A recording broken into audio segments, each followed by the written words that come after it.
mute so that they don't distract the other speakers. Yeah, I think this network. Yeah, I'm Henry. I'll be judging this round. So okay, I guess that's good luck to everyone. Everybody has the motion. We can have first speaker. As we have first speaker, I think Shadia and Maxal should please mute.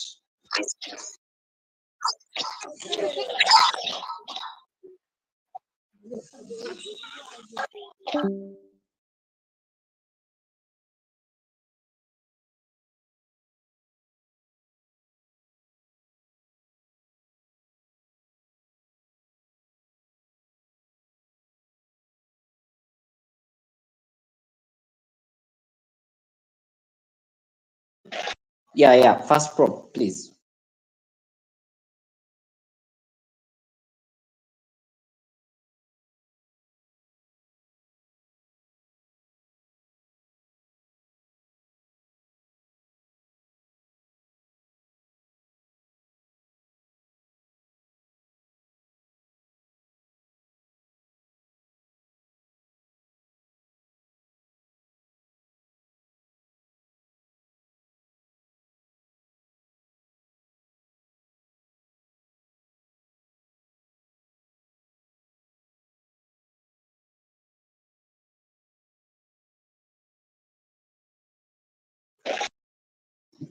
Guys, you said everybody's here. So with that, let's please have first speaker from proposition, please, kindly.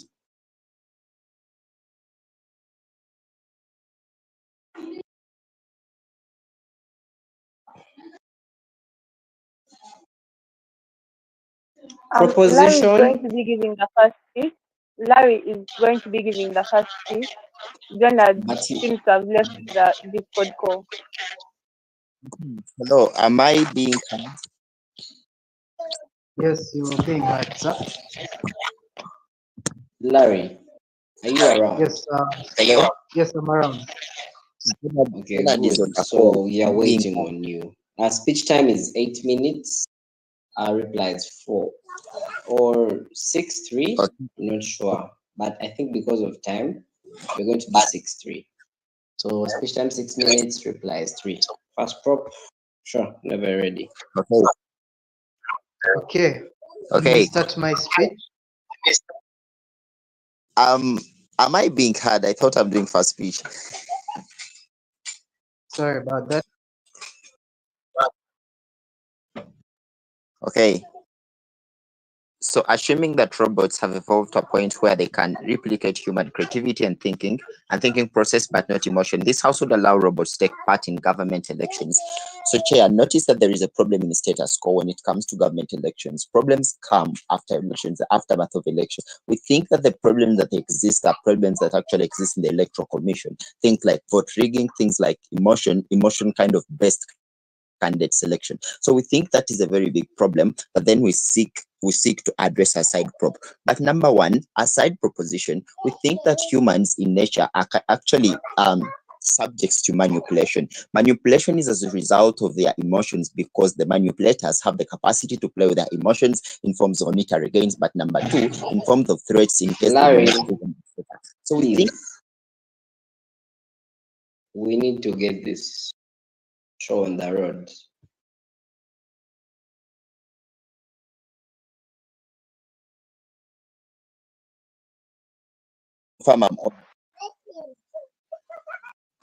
Henry?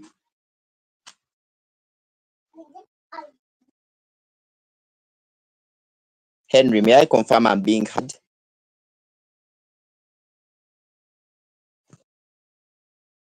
Oh God. Okay, so this is what we're going to do. If it clocks 50 and Larry is not yet speaking, someone else is going to do first speech from proposition. Either Jonard or Zephyr. Jonard, you're clear. Jonard has been giving the speech. Jonard has been giving the speech. I don't. I'm not hearing anything. Wow. Jonard has Henry, can you I'll check if you've muted, maybe. No, he's not muted.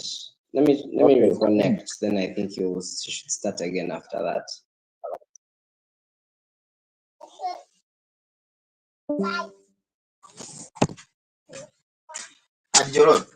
Jonard, your speech was fire. Was fire.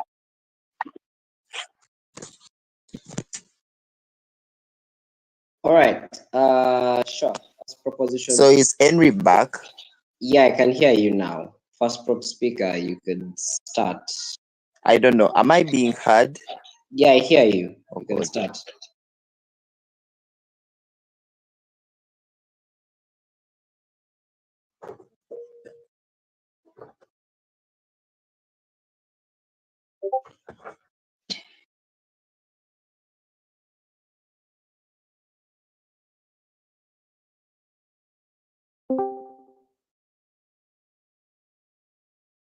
Hello.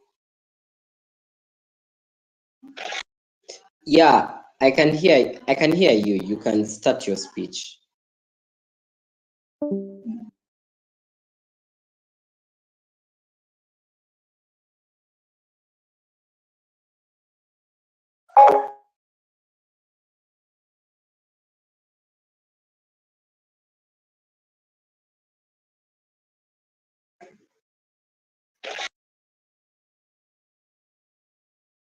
Okay, so Jonard, I do not see you unmuted.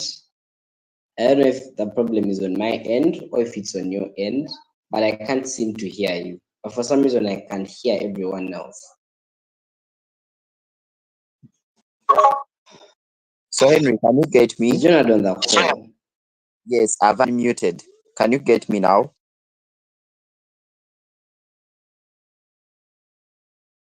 Henry, I'm unmuted. Can you get me?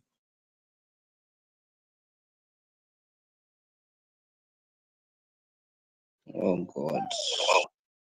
Henry. I don't know if the device is a problem. Let me try to switch. Henry, I'm speaking.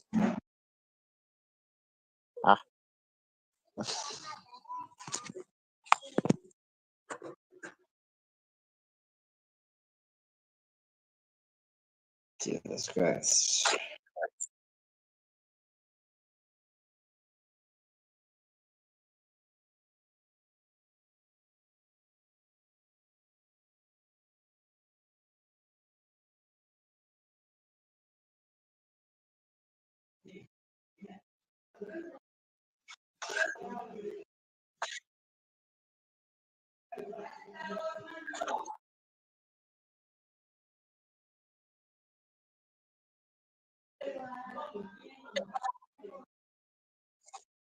Henry, can you get me?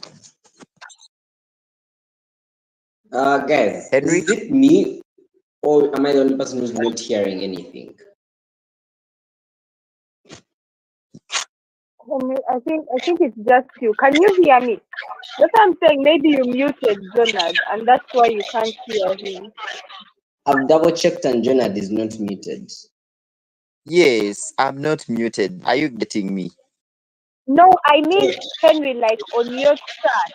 On your side, was there a time you muted? You're the one who muted Jonard. Has that ever happened? Maybe that's the issue. Henry. Oh, we have this on Zoom or something. I don't know. Or like a Google Meet. Guys, the options are reducing. You guys, am I being heard? Can someone confirm apart from Henry?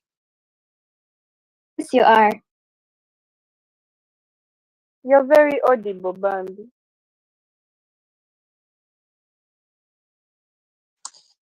Can someone confirm that I'm being? I want to confirm if I'm audible. This is another device.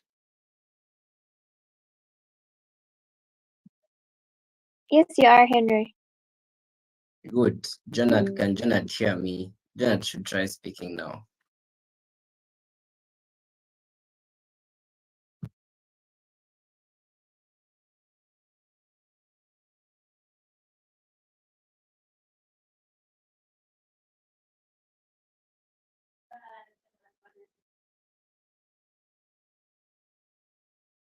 Jonard. Jonard, are you there?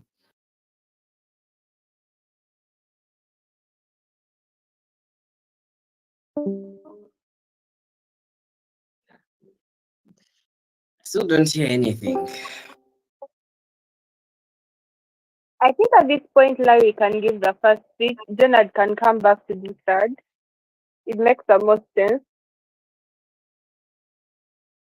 Where's Jonard?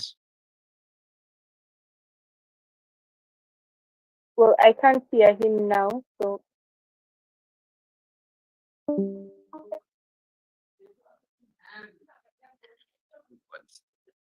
Sure, Larry, whenever you're ready. Okay, I want to confirm if I'm audible. And forum can get me. Yeah, you're very audible. I get you. Been getting you the whole time. Okay, I'd like to begin my speech in 3, 2, 1. Now, Chair, notice that in this debate, we're talking about a robot that, 1, is able to think creatively, and 2, lacks emotions. Now, notice that in the characterization we're trying to bring up, humans are emotional creatures, and these emotions tend to hamper them in the first way is in form of manipulation. Now, notice people tend to use people's emotions of fear, of greed, of envy, all those types of emotions to subject them to forms of manipulation. Now, notice in terms of general elections, people generally have fear that they're not going to see the candidate they want pass through, or they have fear that a certain person who they are not agreeing with is going to come through. Now, notice that politicians can exploit this fear, necessarily meaning that they can bribe these voters to essentially incentivize them to come forth on their side. Now, moving on to how this thing would actually be implemented and what we mean by taking part in government elections. 1, these robots are going to engage in vote counting and vote monitoring, essentially meaning that they're going to be stationed at polling stations, stationed at all kinds of other electoral areas to ensure adequate votes are counted and properly managed. Then 3, they are also going to be actively involved in the nomination process. What is this going to look like?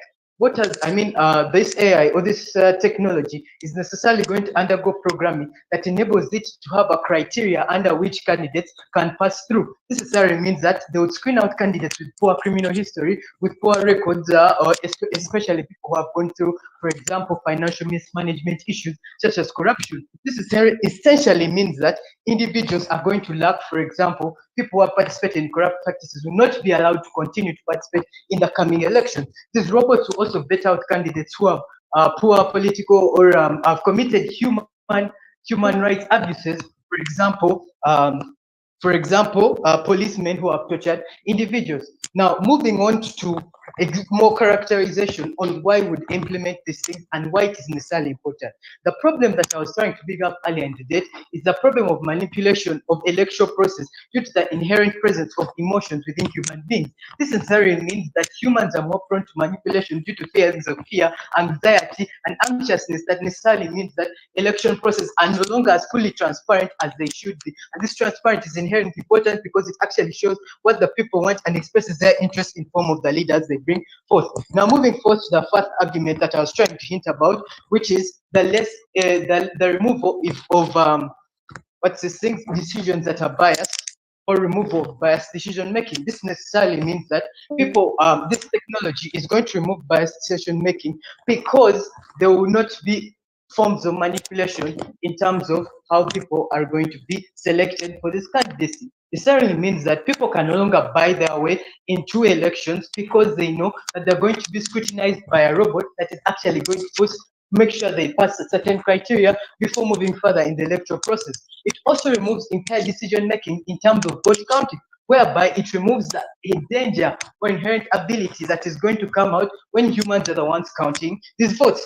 Now, on a bit of preemptive side, opposition may argue that people are going to revolt against this robot because it's going to be results that they're not trusting in, and the robot is also prone to manipulation. But notice that on a comparative on our side, we actually remove the aspect of manipulation far greater because this robot is more likely and more susceptible to transparency reports and accountability due to the inherent nature of its programming. While on their side, there are still cases of manipulation whereby these robots are no longer participating in terms of vote counting and nomination of candidates. Necessarily meaning that on their side, the problem of manipulation of the elections through selection of wrong candidates is still inherently present, while on our side it's reduced to a far greater extent. Now, why is this argument important? One, it allows for the democratic process to take place, whereby the candidates that have been selected through the nomination process necessarily are able to actually are able to express themselves and etc. It removes the bias and inherent competition that is present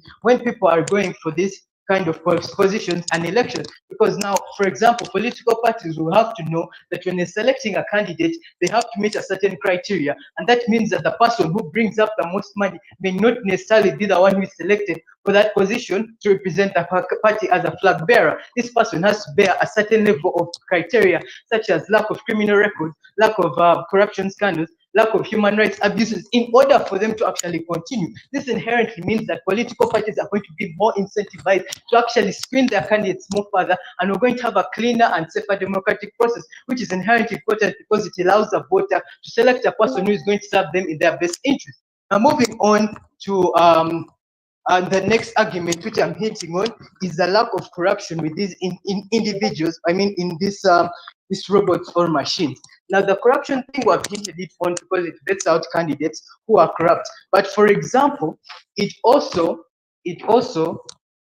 prevents corruption in the vote counting process. Notice that corrupt elections have been characterized by stuffing of ballot papers and all sorts of illegal malpractices. But this robot now has technology, for example, use of biometrics and use of actual analytical data and logistical thinking that prevents it from actually having all these sorts of mismanagement. It also has large records of information that enable it to scrutinize the number of voters in a certain area and the number of individuals who have actually participated in an election, inherently meaning that it's able to spot out discrepancies within the ballot papers or within the number of votes that have been cast. This necessarily means that it removes the burden or the danger of corruption happening within these areas or within the ballot or within the vote counting process, necessarily meaning that it is necessary better on our side. Now, doing a quick comparative, notice that on our side, we have more accountability due to the transparent nature of robots, whereby their records and their thought processes are actually available to the public and to public scrutiny.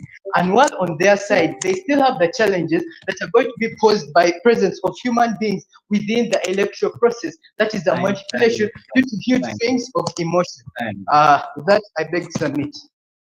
All right, thank you, Speaker, for that submission. Let us have a first speaker from our proposition.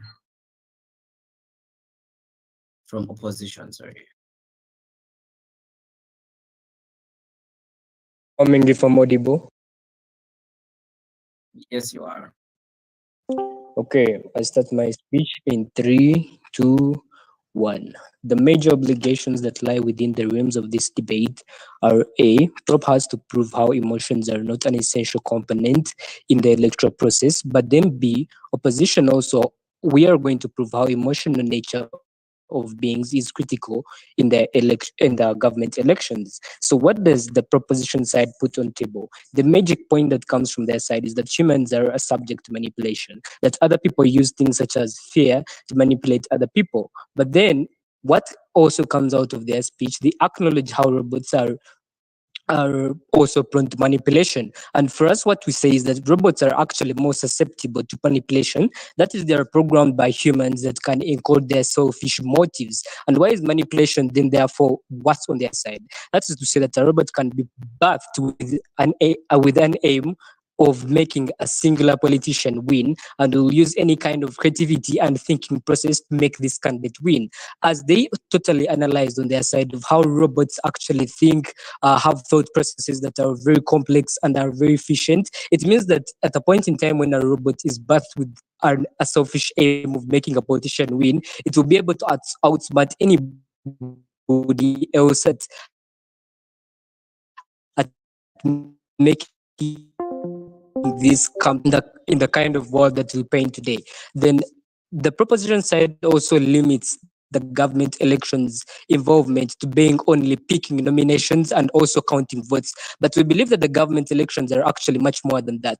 The government elections also include things such as standing for posts standing for electoral posts, but then also the ability to vote for candidates who are running for the post. And we do not see proposition side does not give a justification for why they limit the government elections to only that, and thereby this allowing robots to take part in these government elections, it means that we're allowing them to we believe that they have good understanding of what the human needs are, and are so they are able to vote candidates who represent other people's views well, but then will also carry out the electoral process with the kind of human needs at the back of their heads. And we believe that robots on the opposition side are not good at doing this for three reasons. First, I'm going to enlighten the argument of lack of relatability, and secondly, the potential bias in programming, and then thirdly, the argument of employment.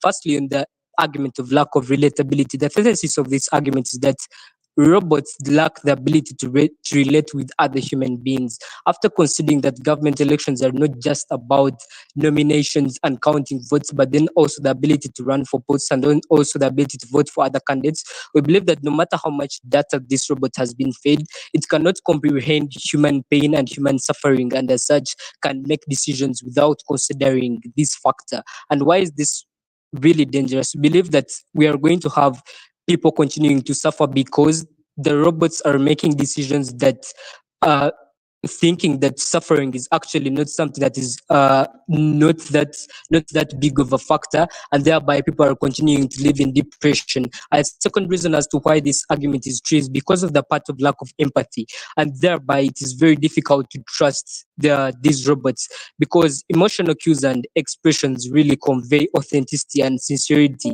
and these are crucial factors that foster for trust, things that this robot is not capable of doing. And why is trust important to consider in this scenario? Because we believe that without it, people feel like the leaders do not understand them, or these robots people feel like these robots do not understand them and are more inclined to have a negative bias towards them. That is, that they are judging whatever decisions they are making, and thereby are more prone to having a backlash.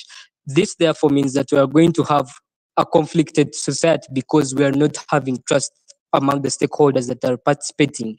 And we believe that this is really dangerous in the kind of world that we are painting today. And secondly, in the argument of the potential bias in programming that I had hinted on earlier, we believe this is true for one reason, because these are really programmed by human beings that could code encode selfish motives into the machine. And why is this really bad? Because it becomes a perpetuator for individual needs, and at this point we need equal representation.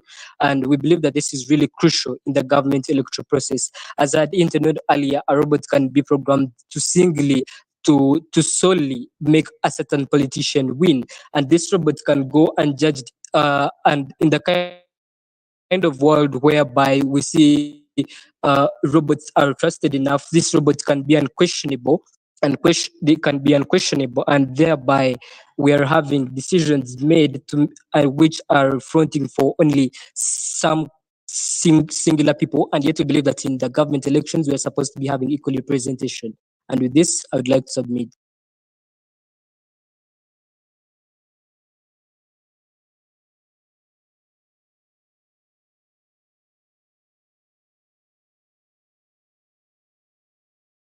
Hello, am I audible?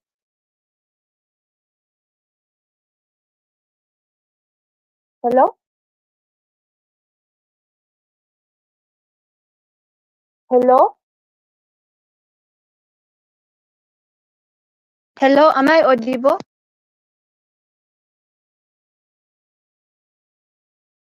Yes, you are. Oh my god. Alright. Do I just start my speech? Probably first confirm from Henry if he can hear you.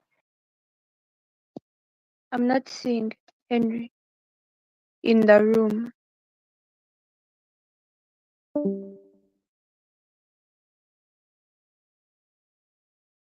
I don't see Henry in the room.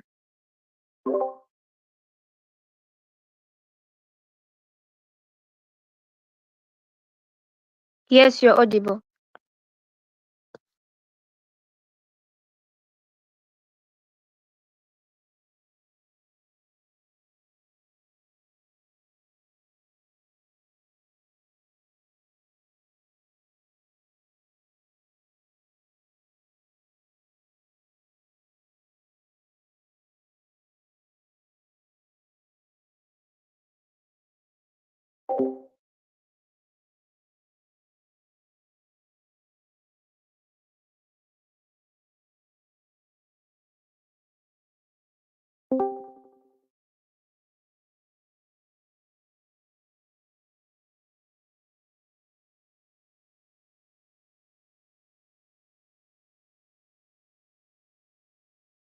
Henry, am I audible?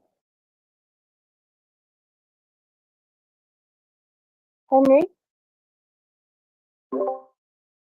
Henry, am I audible?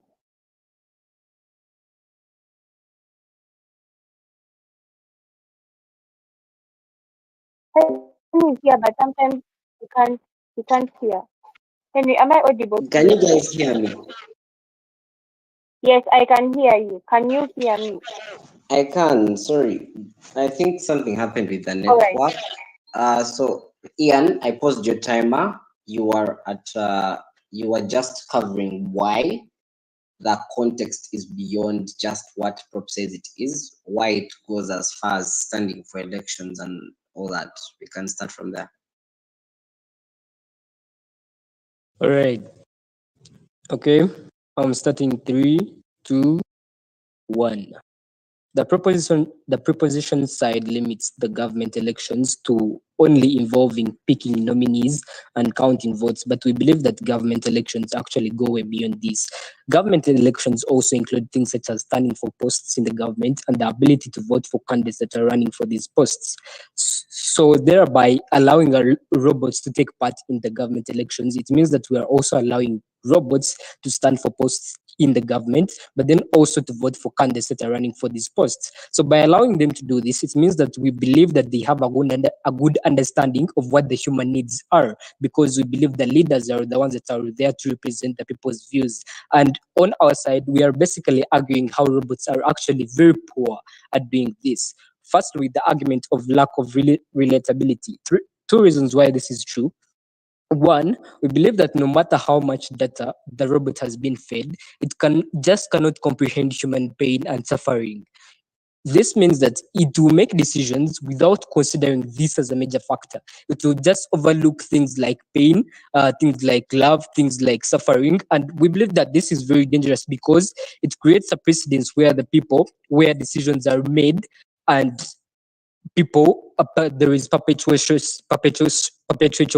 suffering, and thereby meaning that people are continuously living in depression because these robots are making decisions without actually considering things like their emotions. But then also, secondly, as to why this argument is true, because robots lack empathy, and thereby we believe that lacking empathy, someone that lacks empathy is someone that is very difficult to trust, because we believe that emotional cues and expressions convey authenticity and sincerity, and we believe that these are crucial qualities that foster trust. And if we are living in a, why is trust important to consider? Because we believe that without it, people feel like their leaders do not, in case these robots do not understand them, and are more inclined to have a negative bias towards their judgment and towards their decisions. So it means that there's a bridge between the robots and the people, and this necessarily creates an environment where we are having conflicting stakeholders, and which sets a dangerous precedence for the kind of world that we paint today. Secondly, in the argument of the potential bias in programming, we believe that this is true for only one reason.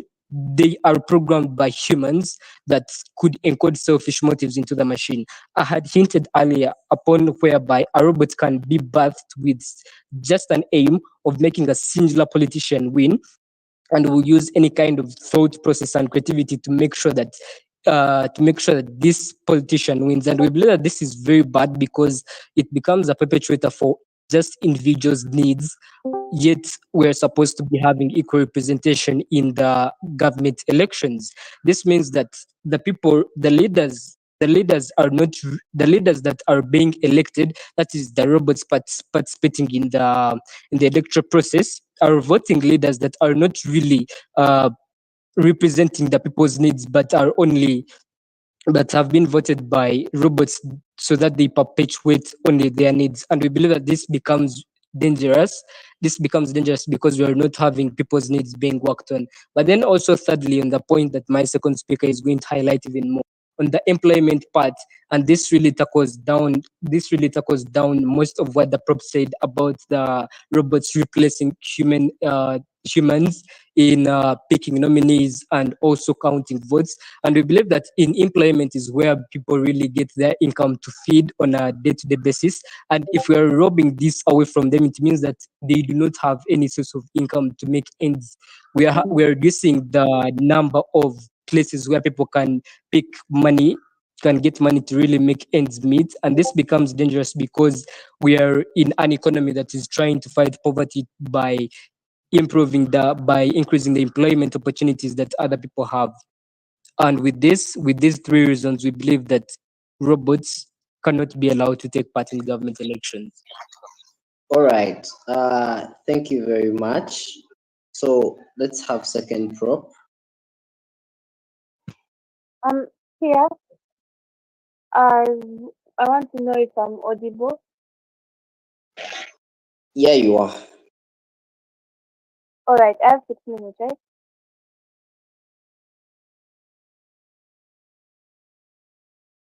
Hello? Yes, you have Okay. 6 My minutes. time is starting. My time is starting in 3, 2, 1. From time immemorial, the qualifications to vote have been arbitrary, such as one has to be a Homo sapien, to the more recent cases whereby people have been refused to vote because they are black, because they are women, and more recently, simply because they are robots. And we have to understand, why does negative feel threatened by robots? Two basic lines they give us. The first is a case of manipulation.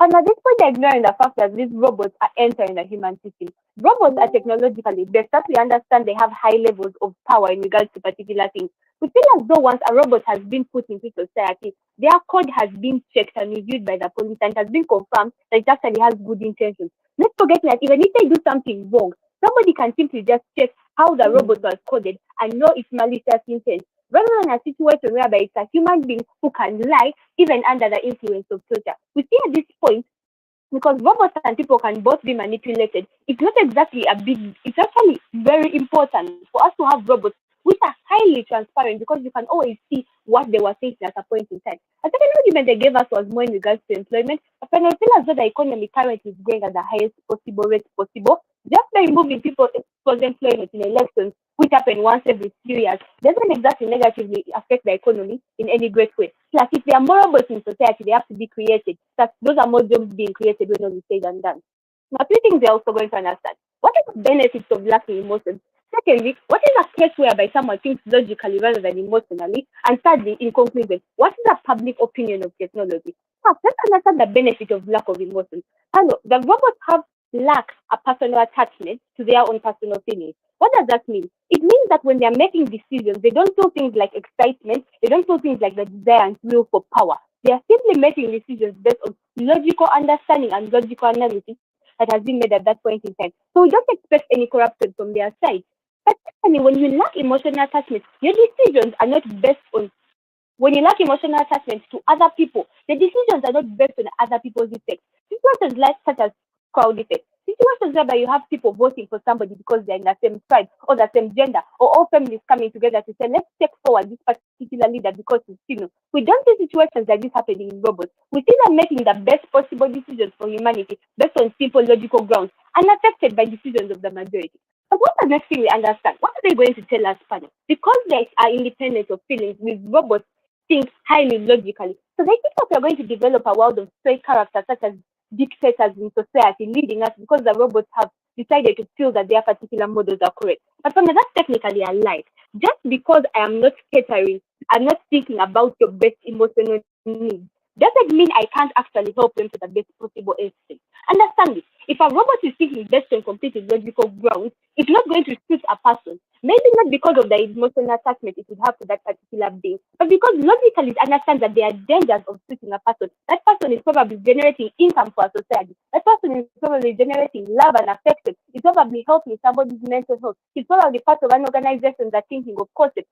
At that point in time, the logical understanding, which is in itself what generates the emotional attachment, because you are attached to somebody maybe when they are helping you and assisting you. It what will help robots make better decisions because they are thinking logically. The reverse of that top side is the fact that means that if a person is particularly dangerous to society, just because the robot feels a human being would feel an emotional attachment to say a woman leader, a robot is going to perhaps break her heart and break the heart of feminists all around the world and vote for the man just because he's a better leader. And we feel as though these are decisions that have to be made at that point in time. Papa, no, are they going to take a POI from the other side? Is there a POI? 5, 4, 3, 2, 1. So, in conclusion, what is the public opinion of technology? Because I expect Affirmative to come forward with arguments such as, so the public doesn't trust robots and whatnot. We live in a society whereby a parent can send their child out of the home with nothing but a phone. A person can be in a two-floored house where they're separated from their child by meters just by putting a baby monitor in that particular place. Technology has currently been associated with a level of perfection, enough with success as long as you know the code is right, which is proved in our world where robots have been incepted into society. We are 100% sure that when all is said and done, all problems of manipulation and whatnot cannot occur in our world. We realize robots have reached a level in society whereby they are all together, all round trusted by humanity. It's synonymous with perfection, as I've said. So, what's the conclusion in this debate? One, most has to prove why robots are not qualified to participate in government elections using realistic reasons. Because if you want to come forward and tell me that I am not allowed to vote because I don't have a soul or because I don't have particular emotional attachment, which you've only gone ahead to say you can only be highly problematic. That is the equivalent of telling me I cannot vote because I'm black or because I'm a woman. Basically, it's the equivalent of saying I cannot vote because you don't particularly like particular qualities about it. But the second thing I did was go into the rebuttals. One, I tell you how manipulation is worse in human side. Well, telling you, yes, it can happen in both sides. That is further mitigated in a robotic side. Secondly, I told you how the argument of employment is not important to this debate, which is on elections. But secondly, it's irrelevant because the economy is growing. We've shown you how the benefit of lack of emotions help one make the best decisions at a point in time. We've shown you how they will make decisions that do help people emotionally, but while focusing on important logical concepts. Thirdly, I've shown you how publicly technology being participating in this particular election is going to be highly appreciated by society that has already regarded this as perfection. With all of this, I rest my case and believe Affirmative has already won this debate. Thank you.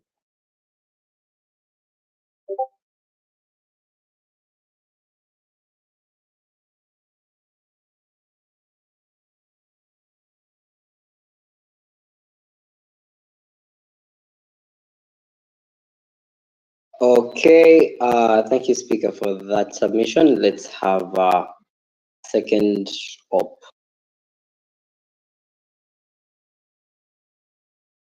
Am I being audible? Yes, you are. Okay. My time starts in 3, 2, 1. Panel, notice that for this resolution to take place in this kind of world, we are looking at government elections, right? So what Team Affirmative does not necessarily look at is the nature of government elections and how they actually look like. Ian tells you in his first speech that you see government elections do not necessarily involve the part that needs accuracy, the part that needs counting of the votes and all that as Team Affirmative claims, right? We tell you that you see the voting process, that the government elections involve things like standing for posts and voting and all that. So then we come and tell you why necessarily we do not want robots to get involved in this. So what do we basically get from Team Affirmative's case? So majorly from the first and second speech, we majorly clash on the point of the robots being creative and then how that is helpful in the government elections. Secondly, we argue on the issue of trust and how it is necessarily important. And thirdly, we argue mainly on the issue of manipulation. So to begin with, I'm going to begin with the part of creativity and productivity. From the first Affirmer, they base their main case on why they would want to have robots in this, because they assume they are more creative than humans, they are more productive than humans. But notice that for a person to be creative, like if we now come back to reality, for a person to be creative, they have an emotion governing them, right? So you can look at a kind of person who becomes creative because of the injustice they are facing, right? Like you become creative because of the suffering that you are facing. So basically what this then looks like, it means that a human's creativity has no limits, right? It means that it can always increase, it can always expand. But then on their side of the house, if we are now versing a robot with a human, so what then this looks like, it means that a robot is programmed once and for all, right? And then this issue of transparency and all that, it can also be like a robot is programmed once and for all, while a human has the ability to continue expanding their mind, expanding their creativity and all that. So we feel like on our side of the house, where we show you that you see humans are more, robots are more prone to corruption and all that they bring out as issues in our case, because they are well programmed by these humans, we will then feel like we take that argument. Then secondly, we come and then crash on the issue of trust.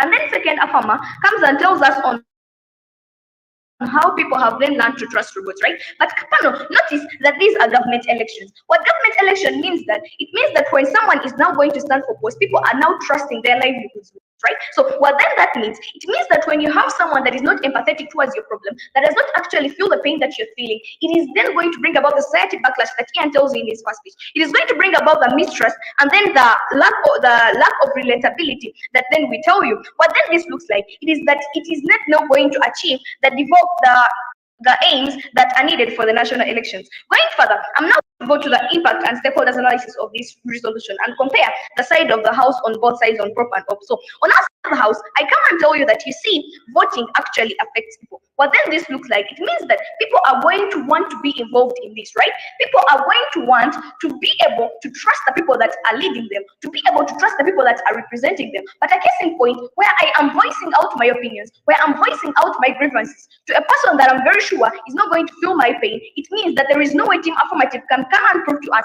that I'm going to then have to trust this person. Again, my speaker left me with a burden to show you how employment is going to be affected in this kind of debate, right? So we come and tell you, Team Affirmative comes and tells you that you see, when we're now bringing these robots, they're going to take on the roles that have been taken on by humans. What does then that look like? It means that these people are going to lose the jobs that have been earning their livelihoods. Again, adding to the society backlash that we show you on our side of the house. Again, now, as I go ahead, I then come and tell you that the main issue why they do not want humans to rule, why they want to remove the humans and then put in the robots, it is because of their emotional attachment, right? But then, as we have been telling you from our first speech, that the fact that these robots are then programmed by humans, it does not necessarily take away the question that a single person can then program what they want into the human. So now they come and tell us about something on how the robots can be held accountable. But then, if a robot has been programmed to follow a particular order, like if it has been programmed to select according to a particular nature. So if it selects that kind of area, then how are you going to hold it accountable? How are you going to have the transparency when the problem comes from the programmer itself? And again, if they are saying that humans are that they can no longer be trusted to take part in the government elections, but then they are the same people that are programming the robots that they are now bringing in to replace, we then tell you that their side of the house has more loopholes. Again, so now we come and tell you that now a case in point where now this robot has been bleached right from the programming. They then come and tell you that you see, this robot is more intelligent. It is better to articulate certain issues more than a human being. What then that looks like, it means that if it wants to do something, it is going to outsmart everybody around it, right? So within what then looks like, it means that we are going to have a more biased world. We are going to have a more corrupted world on their side of the house. Going further, we come and tell you the importance of empathy and feelings in the national elections, right? What then that looks like, it means that now, when someone can actually feel the pain of the people at the lower, when someone can actually drive on the roads and then feel the potholes, they're going to then have the incentive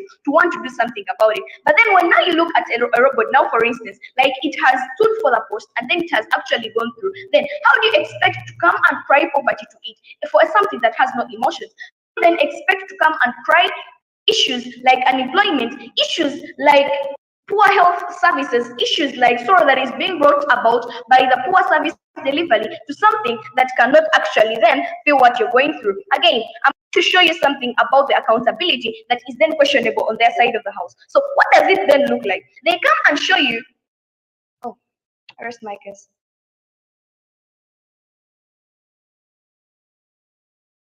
Okay, thank you for that speech. Let's have that proposition speaker. Okay, I'd like to begin my speech in 3, 2, 1. Now, Chair, I'm going to be a quick, I'm going to do a bit of engagement with what the previous speaker talked about. Now, notice that they talked about how this robot will stand for a post and not feel emotions. But notice nowhere in our speech do we say that this robot is going to stand for a post. But even if it stands for that post, this robot still has the logical analytical skills to address the problems of the people that are being affected. So if it notices the discrepancies within the roads, if it notices that the people not being employed, if it notices that the issues with medical issues or lack of medical supplies, this robot has the capability to utilize its multiple resources to think of creative ways to solve these issues much better than human beings would. Then they talked about how people can tamper with its programming and there is no transparency present on our side. But notice that from our first speech, we talked about how this robot, by its very nature, is more prone to transparency than human beings. One, because this programming is more available to individuals and people are actually able to understand how this robot operates, essentially meaning that the behaviors outside of the robot's initial programming or within its, if it's doing something that it's not supposed to, people are more likely to address it and are more likely to observe it. While on their side, human beings can still engage in then through negate through or all kinds of wrong materials, but we have no way of accessing it because we don't know what's going inside someone's brain. We don't know what's going inside their head. Notice on their, then moving on to their point of employment, they talked about unemployment of people, but notice that elections happen seasonally once in every 4-5 years. In some countries, even 7 years. So the point of employment does not necessarily stand because elections are seasonal processes that only employ people for a short period of time. So we believe that their point of backlash of people is not going to be present, and people will be actually more supportive of a transparent system that's going to provide for them better leaders that are going to actually solve the problems that are affecting them, such as unemployment because of their vast creativity. Then they talked about the necessity of emotion within these people, how people should be involved with their emotion, but this necessarily falls out because one, this robot is capable this debate because it can address the issues that are causing people to have these negative emotions. It necessarily meaning that on our side we're going to have long-standing, but actually we're going to have more emotions of joy and happiness because many people's problems are being tackled in a very critical and creative way. Then they talked about limited creativity of robots and how humans have unlimited creativity. But notice that this motion assumes that the robot has the technology to understand and create all sorts of ideas. And notice with the vast amounts of knowledge it has, it's necessarily going to outperform any human being present within society and is going to provide more better solutions. So now moving on to the clashes of this debate, there was a clash on trust. And we believe that we won this clash because we show you how there's better transparency and accountability on our side because you're more likely to understand what's going within the robot system, while you cannot understand what's going within an individual's mind because you have no access to it. Then they talked about the clash of creativity, and we have shown you that due to its vast resources and because the motion assumed it, this robot is going to be necessarily more creative than any human in existence, necessarily meaning that it's going to solve the problems of the people much better, faster, and efficiently than any human could do. So necessarily meaning we win this debate on that flashpoint. Then they talked about the point of manipulation. True, manipulation is present on both sides, but if you're to do a comparative, manipulation is less on our side because the robot is capable of being scrutinized and actually addressed and actually understand how it's working. While people cannot necessarily be scrutinized because you do not know what is going inside an individual's head. So this person who is counting these ballot papers, you may not know that he's planning on introducing 5,000 more votes, necessarily meaning that we have manipulation. We win the argument of manipulation because we show you how it's less likely on our side and more likely on their side. So weighing up the two sides of this debate, we believe that our side necessarily wins this debate because we're able to show you why the technology is necessary. We're able to show you why the impact of emotions within this debate is effectively nullified and why our side better achieves the results that we would want to do in this debate. So doing a quick comparative and weighing on both sides, they talked about manipulation, they talked about unemployment, Time. We went on that debate. With that, I beg to submit. Okay, let's have third op, please. Okay, I hope I'm audible enough. Yes, you are. Okay, cool. So I'm not timing myself. Hope that's okay. When my time is done, yeah, Henry, you can just indicate. I'll be dropping times in the DM, in the WhatsApp, in the Discord chat. I'll start my speech in 3, 2, 1. Pando, this house would allow robots to take part in government elections. We actually like pardon on we pardon government for their failure to understand what government elections look like. But then still, I'm going to engage in their case and show you as to why opposition actually wins today's debate. So see, first of all, what we need to understand from this resolution is that this is a sort of a hypothetical motion. What then does this mean? It means that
is ineffective and unfair. Now, going back to what from what their first speaker said. Their first speaker comes in and tells us that there is going to be sort of stuffing of ballots, how there is going to be like they're going to screen out these candidates and all that stuff. But this doesn't necessarily happen. Why? Because these robots do not have emotions, and even though they are coded, they do not necessarily know that actually this is something that is right or this is a person that has actually committed crimes. Why? Because at a point whereby even now we are seeing people are hacking into the system of the Electoral Commission, and they're doing things that do not necessarily like achieve all the goals of elections, meaning that if we have then robots, we are going to achieve a world that doesn't even necessarily like benefit society in the long run. And stuffing of ballots is something that is now like a very big problem in society, right? So if you bring in robots, it's very easy to actually like stuff these ballots because not everyone is then going to know the results. But at a point whereby it's humans controlling this, it's easy to track the whole system. That's why we talk about transparency and accountability that comes from opposition, and still keeps on standing that proposition failed to actually tackle on that. But then secondly,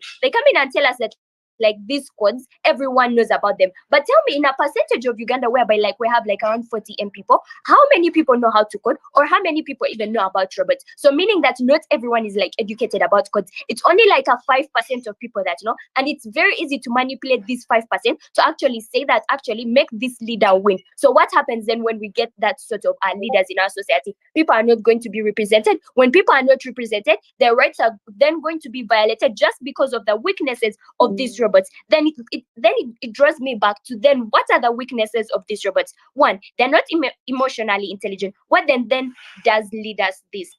It leads us to that they have a sort of a limited adaptability. What then does this look like? They are not flexible enough. Okay, people can actually like code them and all that stuff, but they cannot change according to the situations because of the emotions that they actually do not have. Thirdly, they lack common sense. There are situations whereby human beings actually like use their common sense, for example, in decision making. But at a point whereby a robot lacks this, then there is no way that you're going to tell us this voting is going to be effective. It goes back then to the impact. Why do we then have this sort of voting? To get leaders that actually represent interests of people, which proposition then does not confront in their case, right? So with these main points of clash, I beg to rest by saying that even human employment that they talk about is something that is very crucial. As long as you can earn even like 1 M in 1 month, that is something that can feed your family. So there is no way we can neglect that. With that, I beg to rest my case.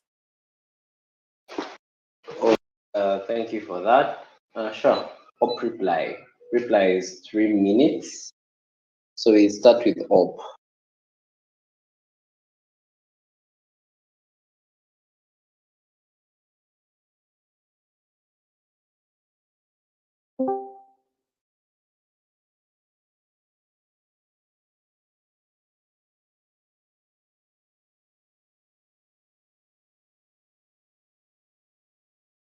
Opposition. Who's taking the reply? Is it Ian or it is second speaker?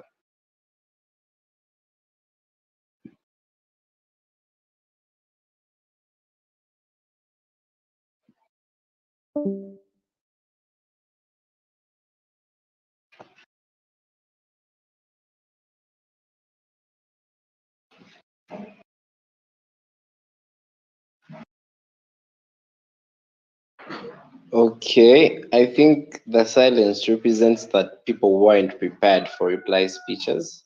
So do I take it that they're not supposed to, that they're not there?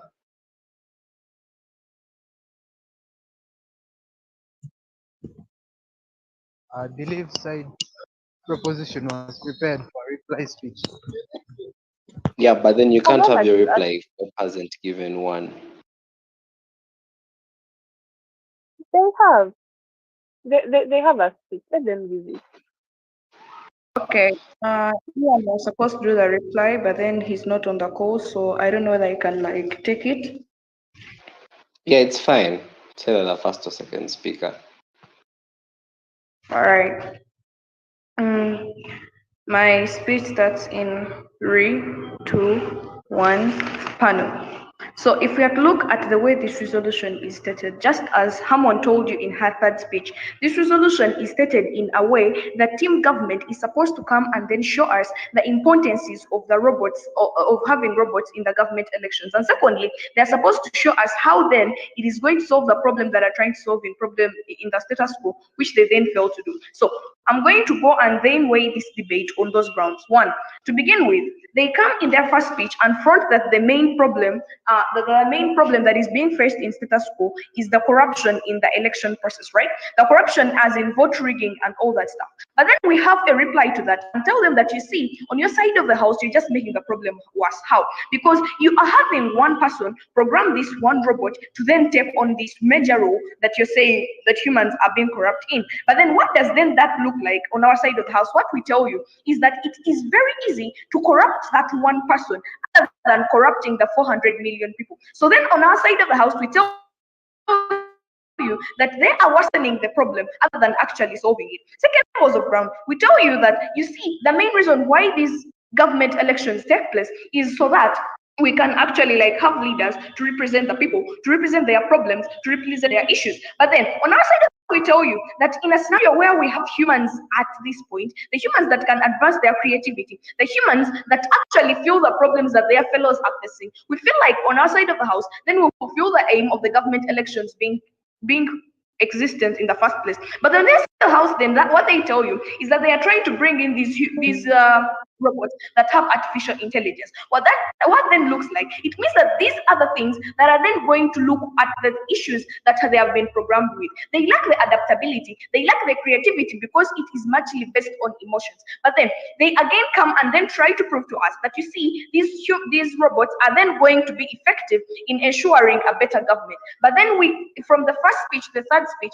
we ask them that then how? That question of how is one that we do not get a reply to. And then we show you that the major problems on their side of the house are actually worsened on their side of the house. The issues of accountability, we show you how it is very hard to hold a robot accountable that was programmed to do things in a way that it is doing. We agree that it may not necessarily make a bad decision, but then it is going to make a decision that it was programmed with. Secondly, on issues of manipulation, we show you how it is then working on their side of the house, because this one robot can easily be manipulated by the producer. Okay. Time's up. Let's have Op reply.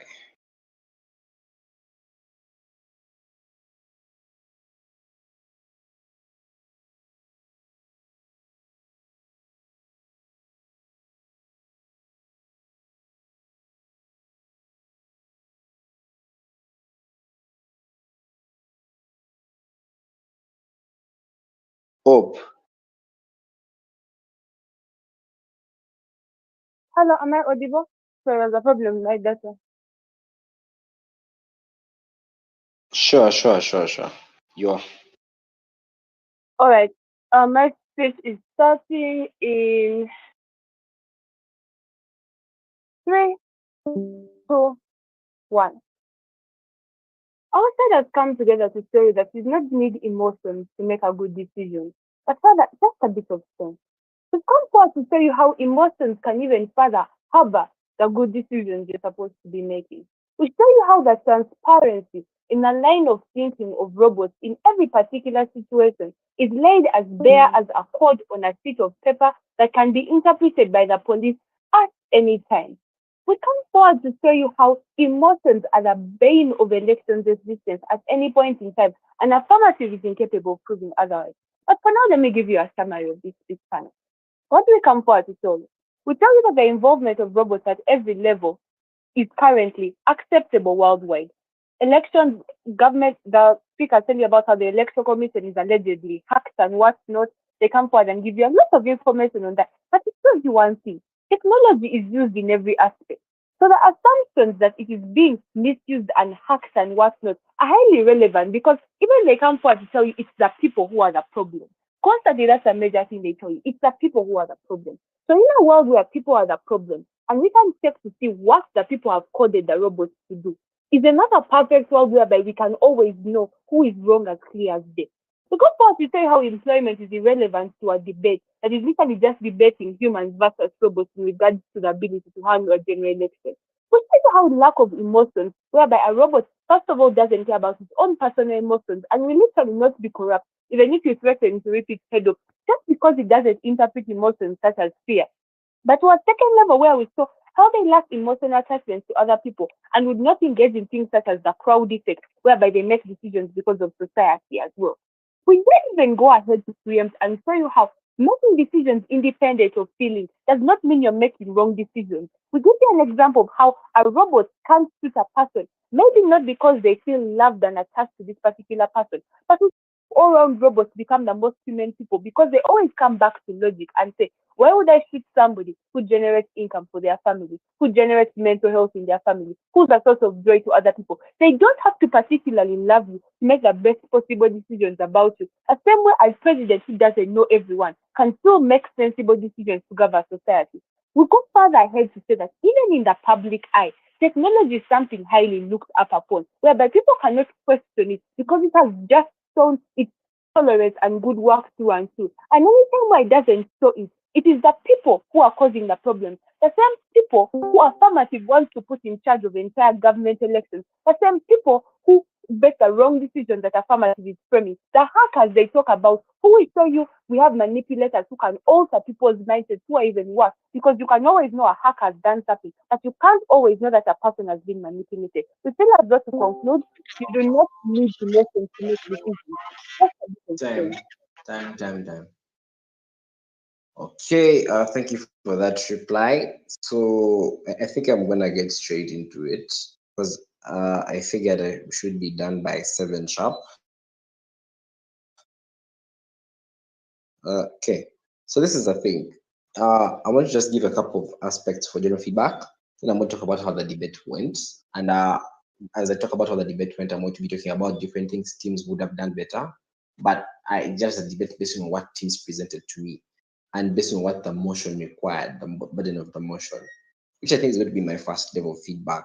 I think it's important to read every part of the motion. I think there's a reason why someone who set this motion decided to add assuming robots have evolved to a point where they can replicate human creativity and thinking process, but not emotions. Therefore, we needed a bit of some clarity of what that exactly looks like from both sides, at least, to explain how that replication looks like and why that replication is the same as most of human beings. That means you needed to give us the line in which these things are synonymous. I think teams grapple much with the motion itself without adding the other part to it. So I think it's important, especially when you meet longer info slides or when you meet longer slides that are connected to the motion, it's important not to neglect the motion and debate only the action on the slide, and then not neglect the information, then neglect the information on the slide, and then don't debate the motion.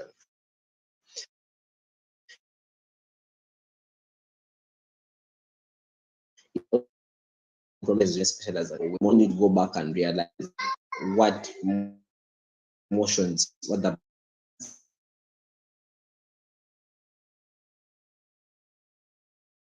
do some as need to have the motion, and not just necessarily that it is about the policy is not going to be effective.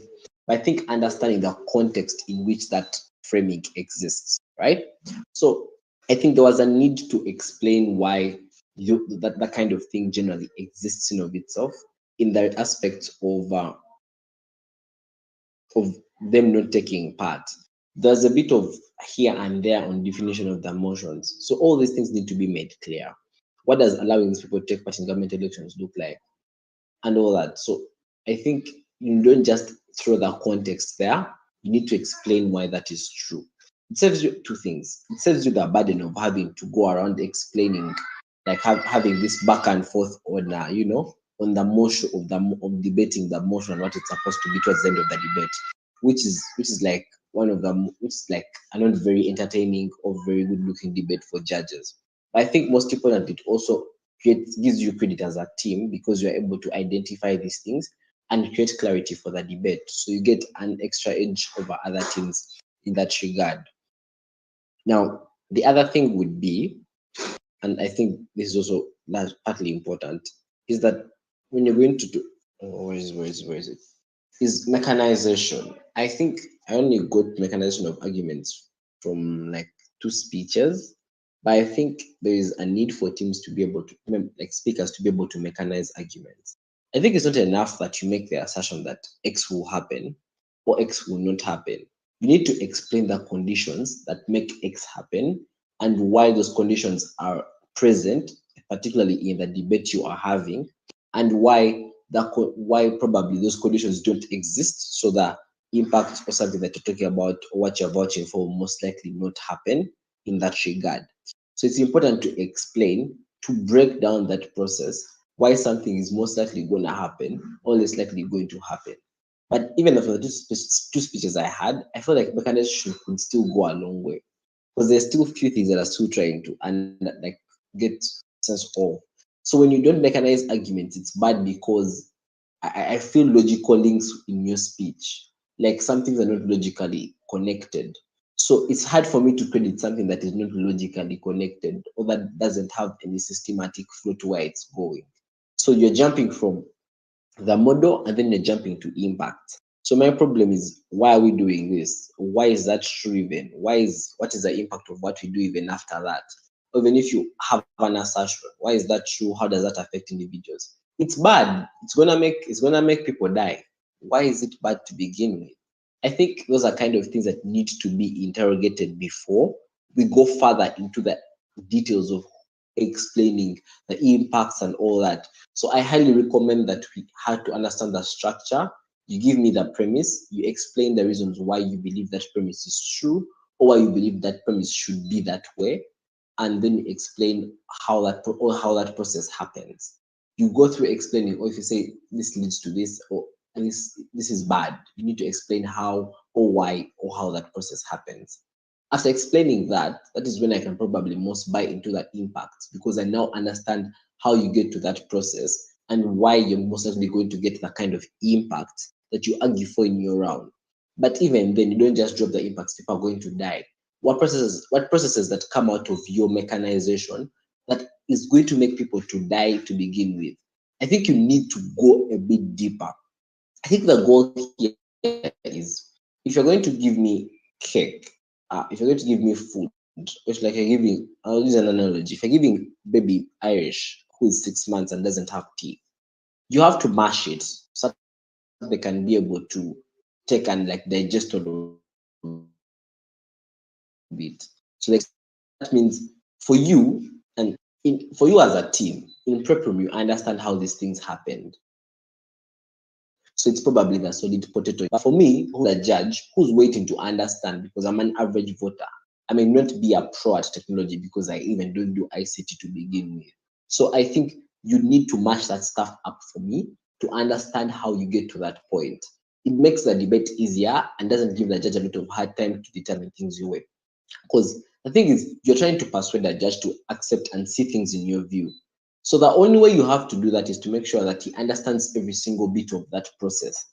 Otherwise, chances are likely that the judge may, if you meet judges in another room, that they may likely perceive things in a different way. You meant to explain something, but has understood it in a different way. So how do you make the judge understand that thing in the way you want them to understand it? You need to be clear on your mechanization, and you have to be very selective with the words you use to describe that process. I think that's something I think teams should work on, and will do them better. Lastly, engagement. Lastly, engagement. I think engagement is a very crucial part in debating. There's no point in whatever is going to happen if you don't do engagement. I think you need to. I think there's need to appreciate the debate the way it comes, and as the motion as a whole. When you appreciate the motion and you appreciate the debate, engagement gets easy, because you know what is supposed to be done in that debate and know what is not supposed to be in that debate. So it's easy for you to blank out a lot of arguments that make sense or that are not supposed to be part in that round. But I think largely, again, you also need to be able to listen attentively and understand. There's a difference between hearing and listening. You don't just hear what he said and then respond to what you heard. Listen and understand what he's trying to say and respond to what he's trying to submit to. Only then it gets easier. I think engagement is very important. You respond to what you hear. It's okay, you have your case, but then it's going to be very difficult for me to credit your case if I don't understand how your case interacts with your opponent's case. It's easier that way for me to evaluate what's better. That's how you engage things like comparatives. That's when you add things like responses and rebuttals to most of those things. I think that's the only way you probably do that, especially the direct rebuttals that you probably to the other side. It helps me evaluate how that case interacts with the other. So I think don't just go as far as explaining why the other side's case is bad. Explain why your case becomes better, because you'll find that their case is bad, but it's still better than yours on any day. So you need to explain why your case becomes better. That's how engagement gets better. And I feel teams can still make that engagement to that level. I know you guys can do it next time. Lastly, is speaker roles. I think we need to revise a few things. I think the basics are slightly grasped, but I think we need to get a bit deep into what you're supposed to do. As a whip speaker, if you're speaking third, why do you have to explain more substantive matter? Do you need to be more comparative? Yes. Do you need to have direct rebuttals? Yes. Do you really need to analyze things? Not really. But I think that also still hanging in a balance due to the fact that the WSTC manual has been a bit updated and a few updates have been made. I think those things will be coming through as we progress. So I think largely evaluating that is important. So if you have time, you can go read the new manual and see the new adjustments that have been made. Also, most importantly, even with the current outdated, the dated manual that some people are still using, I think it's still important to evaluate what you're supposed to do. So knowing things that way is also particularly important. So let's revise that, what you need to characterize and all that. Now, I think the last bit of the OA is this. So prop comes and says that humans are emotional creatures. So there's a lot of manipulation that goes on by leaders, which is capitalized on by people's fears and people's anxiety and the problems that they go through. So they say that the problem is that the kind of leaders you have don't necessarily care because they want to secure power.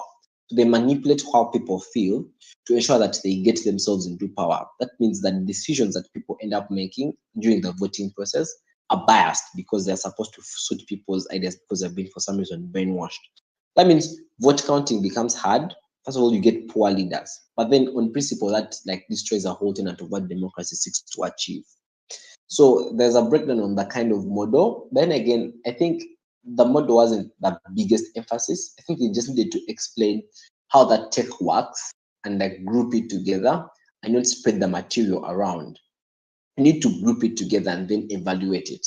But then I think also, even when you're breaking down that model, I saw you were trying to make a robust model to try to knock out most of the arguments, which was actually plausible.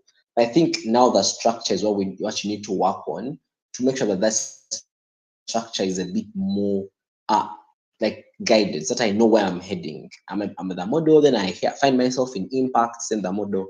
No, I think I was able to piece some things up together, but yeah, sure, that can be done better next time. What Op says is that no, see, emotions are an essential component because you need to understand that, like, you need to feel people's pain for you to understand how urgent issues are or how they need to be dealt with. For you to be able to understand the perpetuation, you need to have some sort of empathy. But I think even then, the burden, the context. This is not just about balloting and whatnot. This is about people extending elections. Now, I think again on challenging definitions, I think it's important to understand that it's not just about throwing your bigger context there. It's about understanding why, explaining why your context is better. Something like chair props setup is probably intuitive, but I think the fact that they do not generally address why A, B, and C, I think it's better you then take this context because it addresses the missing parts in this debate. So you need to connect that new context, how it addresses the best and the root issues in the debate. I think that's on a more realistic level, and I think that's important. So next time, I think we do that. But then, yeah, next is when they talk about how people's pain and suffering and how people like end up having depression. Don't get make on why robots don't care about people. I don't really get how they don't solve people's proximate issues, especially that prop runs the assertion like these robots can help people minus caring for them.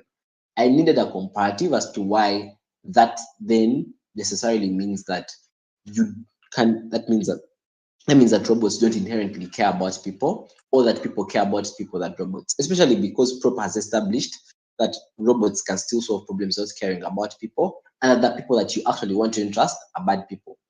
I don't get engagement from that on fast speech. I don't generally get that. Next is on the concept of programming and bias. Now, if you're going to assume that this technology means that these individuals can replicate human thinking and creativity, it simply means that this AI is one that is self-developing. That means things like hacking are things that are difficult to come by. I find that very logically inconsistent. I found this argument from Op very inconsistent logically. Because if you say these individuals are as smart as individuals or as smart as humans and can be creative like them and go through a whole thinking process like human beings, and then the next day you say that these things are inferior to humanity and therefore can be manipulated, but they think like human people. I needed a nexus to how that is likely, because the motion is kind of trying to cancel out that somehow. I think there was a need for you to be able to grow, like to go further and explain why things like managed in that direction. Now, let me move to the next thing. I think second prop like talks about how code is confirmed. Society has accepted it, so it's less likely that people are going to manipulate it because people want it. I think because people don't see it as a bad thing, so people are not going to be bad. But second, people are not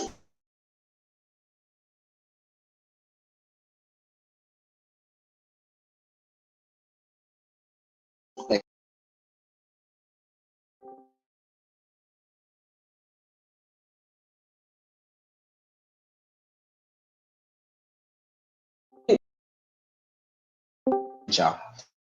things like black, like minorities, and make sure that minorities and most of those things, and how people's choices is generally hindered because of the kind of scapegoating people use on them to capitalize on that to make their own decisions. I think from that point, you and the fact that op doesn't show why like technology and these robots can't help you from a logical view was what made it problematic. Because prop is like you can solve problems from a logical point of view. Op is saying doesn't explain why you can do that. They just say emotions can do it better. There's no comparative and there's no base to deconstruct what prop had established. Then op argues creativity because of suffering. I think op goes on to explain why people are going to become more suffering, people are corrupt, but then it's already nullified by prop. They said that they won't feel pain. I get no analysis as to why still don't get solvents even when people don't feel that. Again, they say that the programmer is bad. Then prop is like, oh, so if they are bad, then that means you accept that at the end of the day, it's the individual nature that is bad. So if you say people are bad and they can program and corrupt individuals, why are you then putting them at the front to be able to handle most of these offices? I think that like sort of put a very big hole in Op's case. But then I think most people leaders need to explain the incentive for these things to begin with. But lastly, I think Ops burden was to explain why you can only make a better decision when you are emotional than rational. So there's something like that. So on that end, I feel things need to work further on that. Whip speeches were okay. I like the comparative though. The problem I had with whip speech was that there was a lot of substantive. And the fact that it's very assertive. Like if you are going to run matter on that, I think you need to go a deeper end and explain how those things are most likely going to happen. Not, oh, it's going to happen, so that you don't sound like a conspiracy theorist. I think from that end, it helps you also make your argumentation stronger. But the fact that it was in a hard speech, I felt it very difficult. I was in a very hard place to credit that, especially the fact that it was an whip speech, like third opposition speech. How is that fair to every other person who has spoken before you? So I found it very difficult to credit that. Third prop, I think I had no problem with the webs. I think there is a need to explain why your webs become better. Like I already said, it's not about explaining why the problem is bad. It's about explaining why your case is better even when the problem is bad on their end. So try to add best case and worst case to your tools of engagement and whatnot. Smart rebuttals were okay from both or third op and third prop. Reply speeches. Reply speech is not an opportunity for you to run rebuttal, to run new arguments, and to reanalyze stuff that you failed to do in your speech. It's simply an account of the debate and why you win and why, based on what you have accounted, you win. It's basically like an audit. So you audit, you balance this, you balance that, and show why you come out on top. Aside that, it was a great debate, guys. I enjoyed it. Sure. All the best. So I think that's it. Is there any questions before I sign out?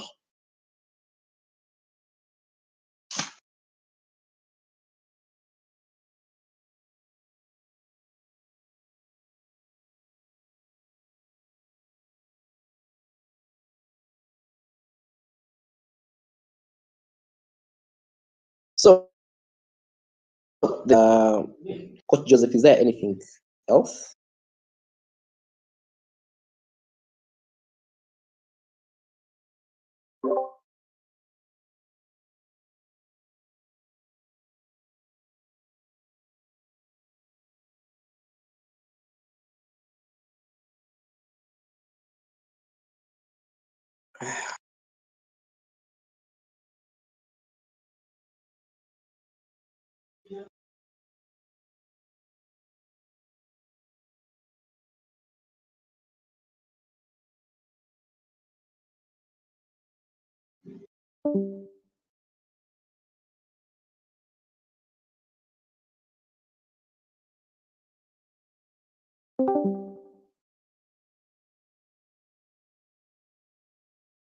you.